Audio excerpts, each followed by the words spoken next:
Hey guys, ఎలా ఉన్నారు? దాదాపు 46 సంవత్సరాల తర్వాత పూరి జగన్నాథ్ ఆలయంలోని రత్న భాండాగారాన్ని జూలై 14న ఓపెన్ చేస్తున్నారు. అయితే కేరళలోని శ్రీ అనంత పద్మనాభస్వామి ఆలయంలోని వాల్ట్ బీలానే ఈ పూరి జగన్నాథ్ ఆలయంలో కూడా ఇప్పటికీ ఓపెన్ చేయని రహస్యమైన గది ఉంది. ఒకవేళ ఆ గదిని తెరిస్తే ప్రళయం వస్తుంది అని చాలామంది నమ్ముతున్నారు. ఆ రత్న భాండాగారం వెనుక ఉన్న హిస్టరీ గురించి పూర్తిగా తెలుసుకోవడానికి వెంటనే వీడియోలోకి వెళ్ళిపోదాం.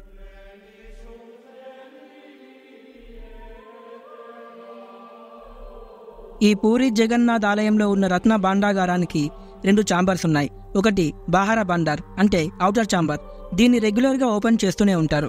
ఎందుకంటే ఎవ్రీ ఇయర్ జరిగే రథయాత్రలో ఉపయోగించే ఆర్నమెంట్స్ కోసం, అలానే ఇంపార్టెంట్ రిచువల్ అయిన సునాబేష సమయంలో తెరుస్తూ ఉంటారు. సునాబేష అంటే స్వామివారికి బంగారు దుస్తులు ధరించే ప్రధాన ఆచారం. అందువల్ల ఈ ఛాంబర్ని రెగ్యులర్గా ఓపెన్ చేస్తూ ఉంటారు. 2 బిటారా భాండార్ అంటే ఇన్నర్ ఛాంబర్. దీన్ని 1978 మే 13న ఈ ఛాంబర్ని చివరిసారిగా ఓపెన్ చేశారు. ఆ సమయంలో అందులో ఉన్నవి లెక్కించడానికి 70 రోజులు పట్టింది. అప్పటికి పూర్తిగా లెక్కించలేక వదిలేశారు.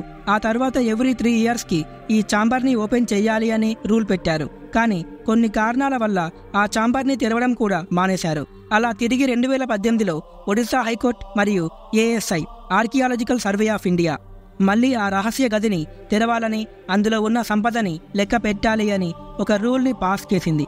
అప్పుడు ఆ ఛాంబర్ని ఓపెన్ చేసే తాళం పోయింది అని చెప్పారు. అప్పుడు బీజేపీ ఒడిశా అసెంబ్లీ ఎలక్షన్స్లో ఈ పూరి జగన్నాథ్ రత్న భాండాగారం ఉన్న సీక్రెట్ ఛాంబర్ మ్యాటర్ పొలిటికల్గా మేజర్ ఇష్యూ అయింది. సో బీజేపీ అధికారంలోకి వస్తే ఆ రత్న భాండాగారాన్ని తెరిపిస్తామని మాట ఇచ్చింది. ఇచ్చిన మాట నిలబెట్టుకుని బీజేపీ అధికారంలోకి రాగానే ఆ రత్న భాండాగారాన్ని ఓపెన్ చేస్తున్నారు. ఇంతలోనే ఆ ఛాంబర్ని ఓపెన్ చేసే డూప్లికేట్ తాళం ఒకటి దొరికింది. దానివల్ల 46 ఇయర్స్ తర్వాత ఇప్పుడు ఆ రత్న భాండాగారాన్ని ఓపెన్ చేస్తున్నారు.